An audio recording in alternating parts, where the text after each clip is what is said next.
Ladies and gentlemen, my name is Parallax Abstraction, and welcome to another episode of the Geek Bravado Ramble.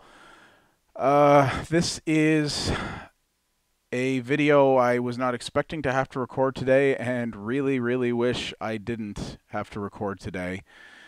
I normally record these before I write the blog post they're associated with because this is supposed to be my thought process leading up to a blog, but because of the sudden nature of today's news, I had to write the blog post that I wrote while I was still at work in the middle of what was already a pretty terrible workday for unrelated reasons. I didn't want to wait to write the post until I got home. I wanted to do it while it was fresh in my mind, so I'm doing this a little bit backwards, I guess you could say. And yeah, I still just wanted to, I don't know, vocalize my thoughts behind that post in some way.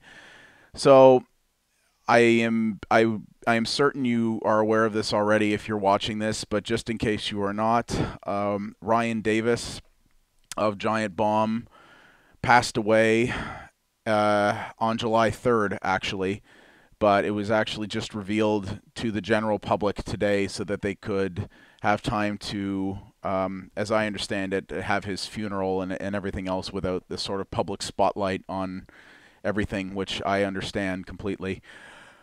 We don't know why he passed away at the time of this recording. I mean, the reasons don't really matter that much. But yeah, it was very sudden, very unexpected. He was only 34 years old, which is how old I am, and he had just gotten married, actually.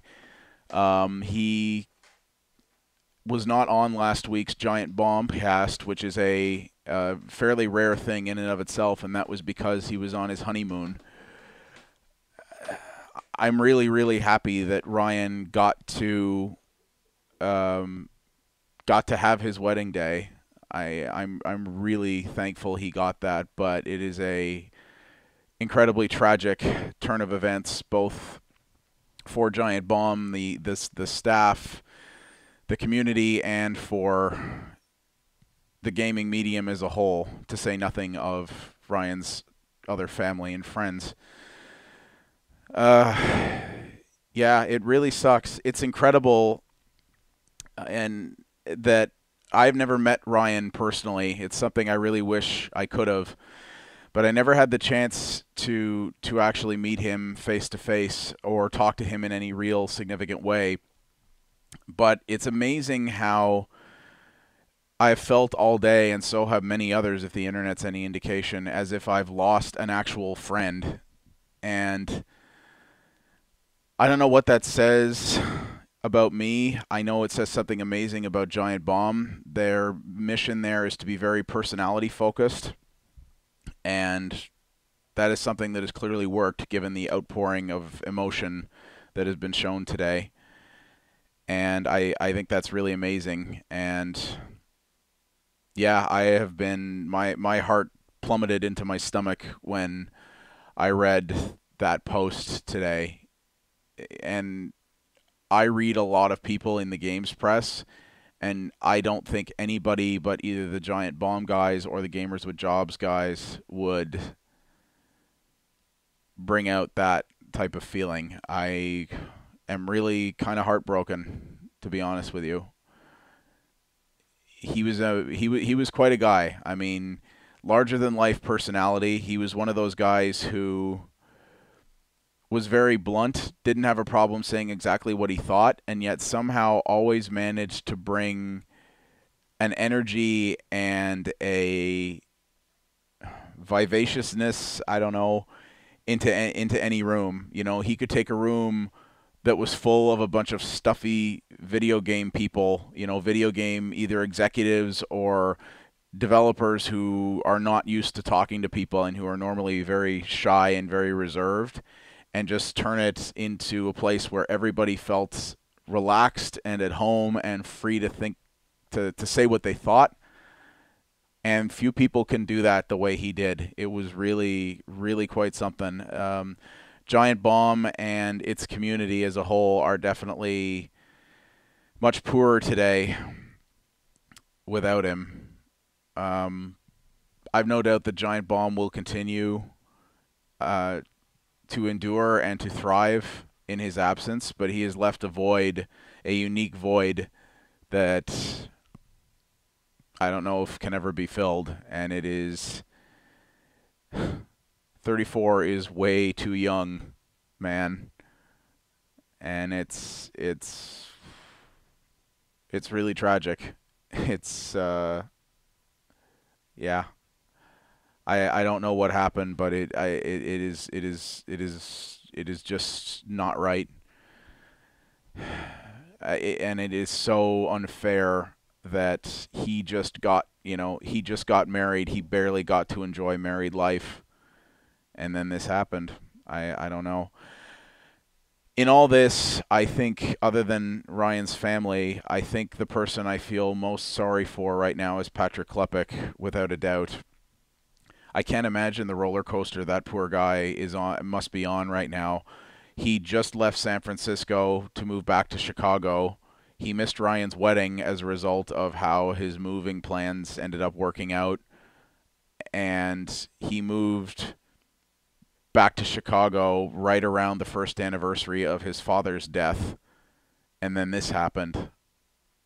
I mean, the only word that comes to mind to describe that is unfair, but that is an unfit word to describe just how awful and cruel that is. If there's such a thing as fate, then it was just pure evil to him.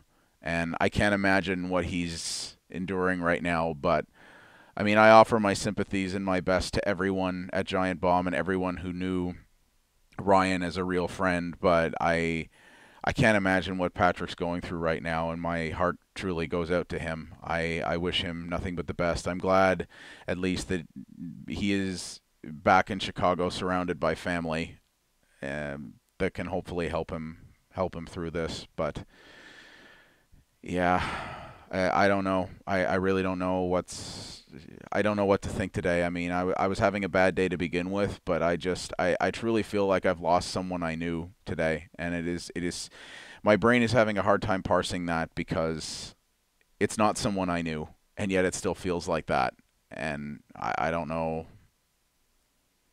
I don't know. It's an interesting era we live in where you can be friends with someone having never actually met them, or feel like you're friends with someone having never actually met them and never really actually spoken to them.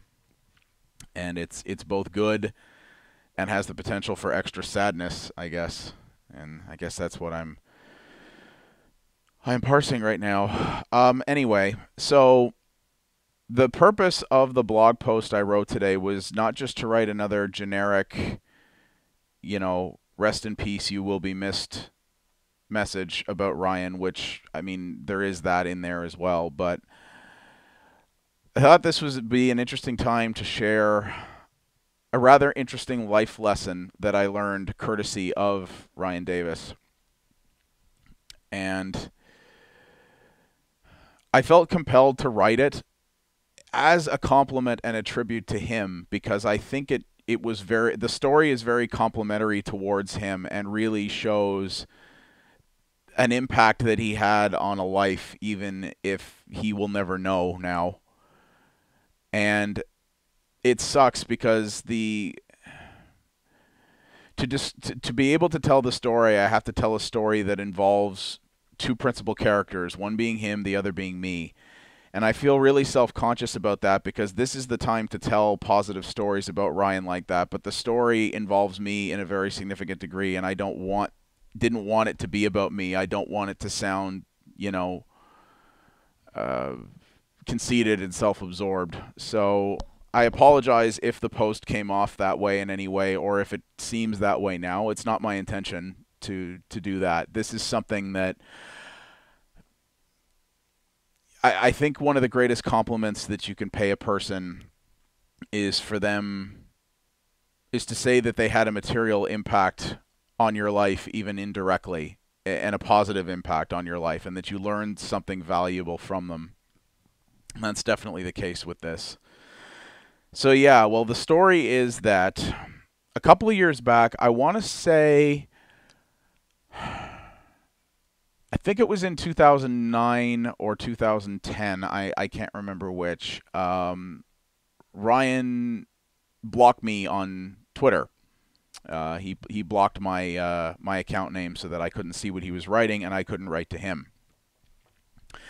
Now Ryan, among his various eccentricities, was that when I mean, being a personality on the internet such as he is, he deals with a lot of people being dicks, being trolls, being just really, really cruel. Um, and he used to like to highlight the most egregious ones. So when he would block somebody who was being a particular kind of dick, what he would usually do is retweet what they said to him with the word blocked in front of it to basically call the person out and go, hey, you're an idiot and here's why.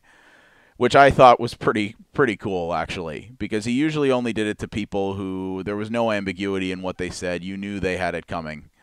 And I always used to get a giggle when I saw that. Other people do it too, but he was the one who I really remembered that most fondly of. And he didn't do that to me, as far as I know. He didn't actually call me out. It's just one day I knew I was blocked because somebody retweeted something of his, and I clicked on his name in my Twitter client, and it came up and said, you are not authorized to view this profile. And I was like, what? And I'm not actually sure what... I'm not actually specifically sure what I said that drew that from him, that reaction from him. I'm going to guess it was one of two things. I don't actually have the tweets in front of me anymore because it's very hard to find tweets that are that old. But it was either basically back on Giant Bomb a little while ago, they used to do this funny segment on the Giant Bombcast where Jeff Gerstmann would read these hilarious PR descriptions of new titles that came out on WiiWare and DSiWare. And they used to be really funny. And then at one point, I guess some of the other guys thought that was getting a little old.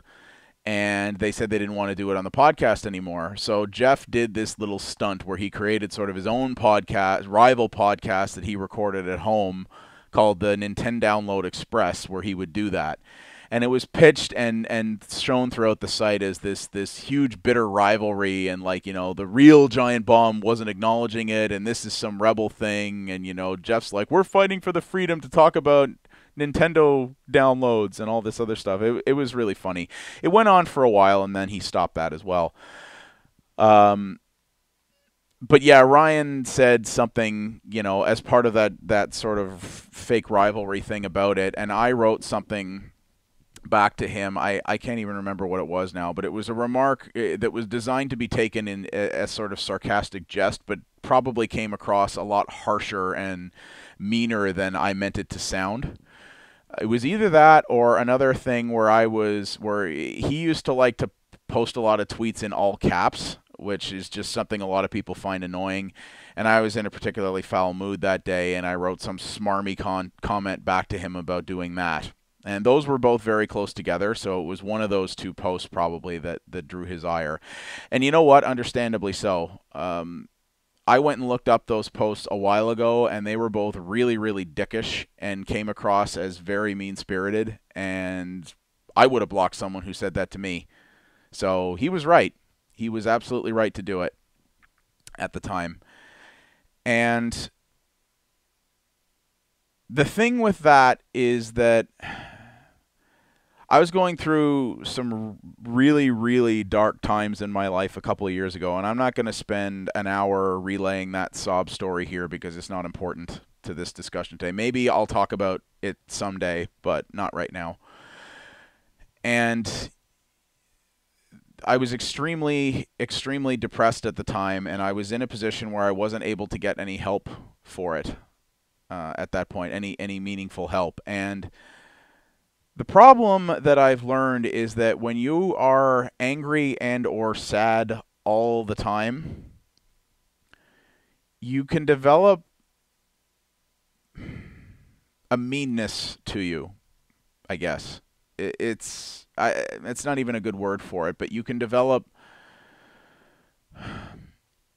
You can often act when you're speaking to people, especially online, in a manner that sounds a lot angrier and crasser and meaner than you actually intend. The way you will write and say things will often come across as sounding particularly brash, and you don't mean to sound that way, and you don't actually think you sound that way. You're just doing it and you don't realize it. And I mean, I could go back and look at a lot of tweets that I posted from that era, and I just go, my God, who the hell is this person? This isn't me. But it was me. And it was me for a good while. And obviously the smart thing to do, sorry, I haven't twitched there.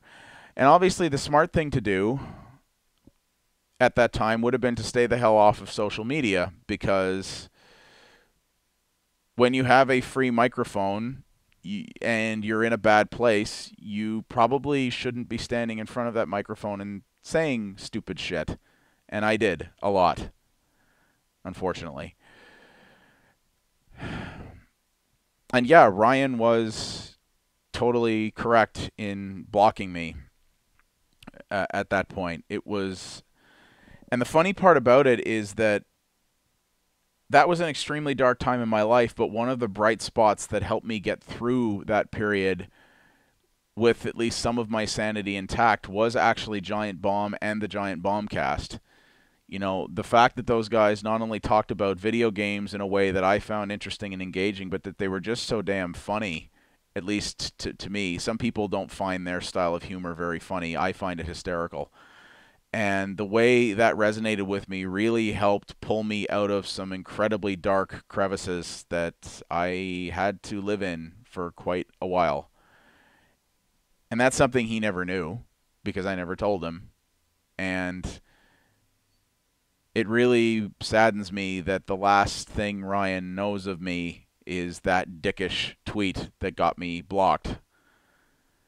And that's on me. That's not his fault. That's not anybody else's fault. You know, I don't want to use this depression bit as an excuse. It's an explanation. Maybe it's a reason, but it's not an excuse. Regardless of what headspace I was in, I chose to post what I did. I chose to use Twitter when I probably shouldn't have.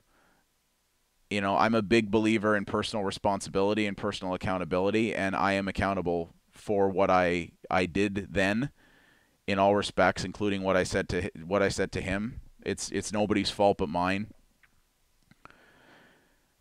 But yeah, that was a reason for it at the time. I like to think, like, I have never been one to mince words. I have never been one to not state what I think. I mean, my blog is called Geek Bravado. I mean, there's a reason I chose that name. You know, the tagline is the blown hard arrogance of parallax abstraction, which is a tagline that is derived from another sort of rivalry I started with someone else who ended up blocking me on Twitter. Though, well, I don't have a lot of respect for that person, and I never did, so I don't really care if that person blocks me indefinitely or not.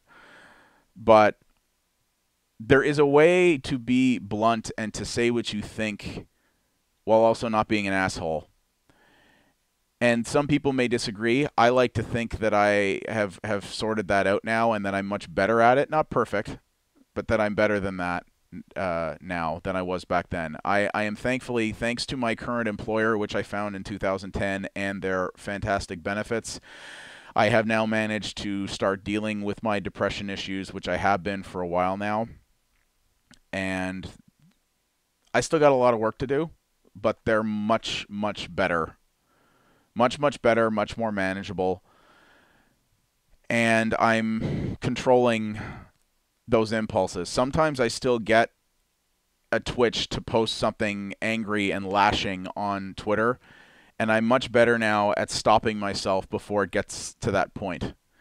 That was the problem before, is that I would post things first, regret it later. And that's what happened with Ryan. When I saw that he blocked me, I instantly felt bad about whatever I did that made him do that, but it was too late at that point.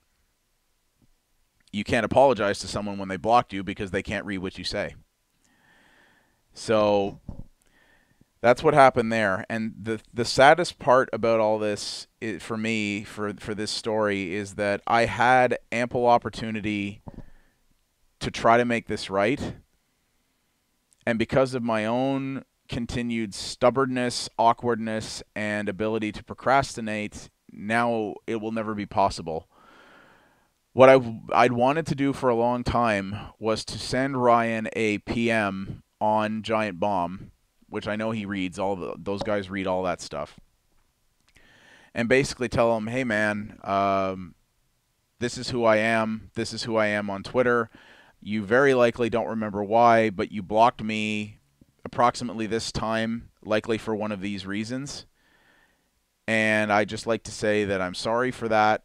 You know, I was depressed at the time, not an excuse, but an explanation, etc., etc., etc. And I wanted to just say, listen, I'm sorry for this.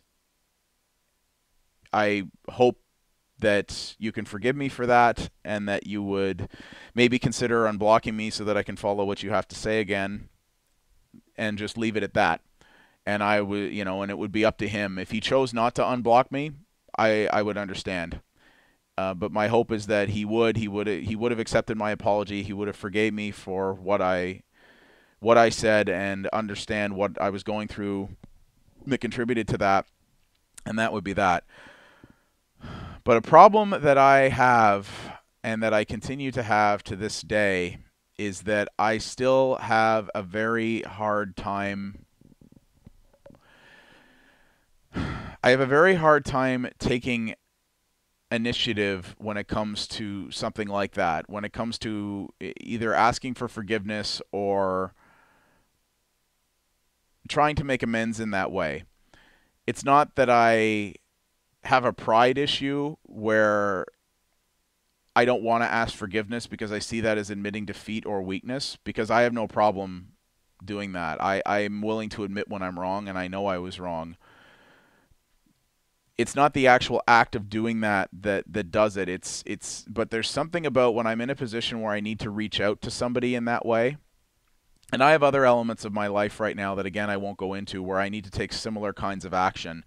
I need to reach out to people that there are tensions with and sort of open a dialogue. And I'm horrible at that because I never know what to do. I will sit down to try to do that, and my brain will just seize up, and I won't know what to say or how to say it.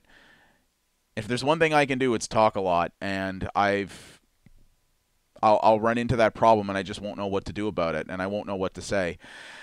And that's what happened. So I kept putting off doing that message to Ryan. I just said, "Oh, I'll do it later. If I think about it some more, I'll come up with the right words. You know, I'll do it later." There's no big rush, right? I mean, he's going to be around for a long time. There's no huge rush on this. I'll get to it one day, and then when I do, it'll be done, and everything will be good from then on, hopefully.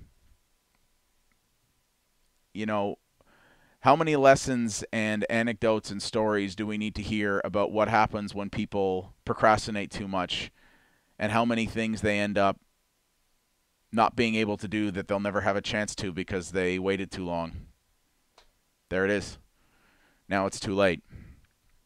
And as I said, Ryan's last memory of me as a person is me being a jerk on the internet, and him having to block me for it. And that really makes me sad, because I thought much better of him than I indicated to him. And I really wish I could have had the chance to tell him that. And it was my fault. I acted like a jerk to him, and it's my fault now that I never had the chance to say that to him. So that's kind of something I learned from him, I guess. Well, it is. The blog is called What Ryan Davis Taught Me, and that is exactly what he taught me. Number one, don't be a jerk. Number two, think before you speak, or in my case, tweet, which is speaking. It's just speaking with text. And yeah, don't put shit off.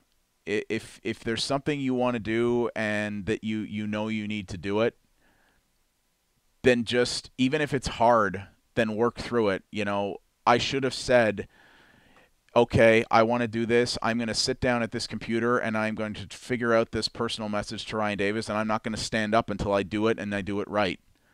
You know, I'm not going to let myself walk away from the keyboard to think about it. I'm going to force myself to sit there until it's typed and sent. I didn't do that, and that's my own failing. And now it's too late. So don't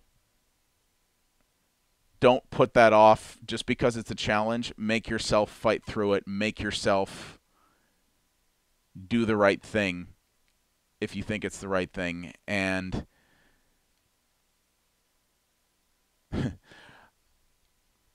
I never believed in the adage, if you can't say anything nice, don't say anything at all, because I think people need criticism is important. Telling people they're wrong is important. It's the only way people learn and evolve.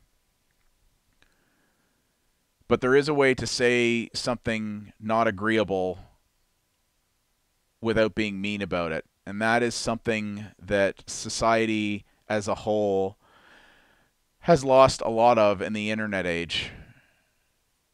And for the longest time, I liked to think myself better than that. And I try to be better than that. But in a lot of cases, I'm just as much a human being on the internet as everyone else is. And yeah, I should have done better at the time, and I should have done better since. And it really makes me even more sad and heartbroken knowing that Ryan's gone, because there's could have been one less person in the world that he didn't like. And then that has nothing to do with it being me or anyone else. That's just could have been, we all need more people in the world to like and less to dislike, and could have been one less if I'd just done the right thing. And that's the lesson I took from his sudden and tragic death, and I hope maybe it can help inform somebody. Don't wait to do the right thing, because you may suddenly one day just be going about your life and find out that you no longer have the opportunity, and that will suddenly become something you have to live with forever. And that's what happened to me. So, yeah, wherever you are, Mr. Davis, I sincerely apologize for whatever it was that I said to you that offended you and caused you to block me. I'm certain I was wrong, and I'm certain I deserved I deserved your block, and I do apologize for that. And I wish I had the opportunity to talk to you about it since and ask for your forgiveness, whether or not you would have provided it. And yeah, thank you, and thank you to everyone at Giant Bomb for the countless number of hours of joy and entertainment that you brought to me over the years, and to so many others. I'm certain I'm not alone when I say that some very, very dark, very, very sad periods in my life were made a lot easier because of the stuff that you guys make. And I think those periods would have been a lot harder had you guys not been in them. And I am very, very saddened both for Ryan's family and the Giant Bomb community and the Giant Bomb staff that this has happened. I know Giant Bomb will go on, but it'll never be the same. And it is an absolute crime that his life had to be cut short so early, for whatever reason it was. But yeah, that's all I really have to say on it. I really just want to go sit in a dark room and hug my dog right now. and that's maybe what I'm going to do for a while. But yeah, so thank you guys all for watching. I guess sorry for the down note that this video was, but it was something I needed to really needed to state out there somewhere, and I hope this is proven valuable to somebody somewhere. So anyway, thank you guys all for watching, and I'll see you next time.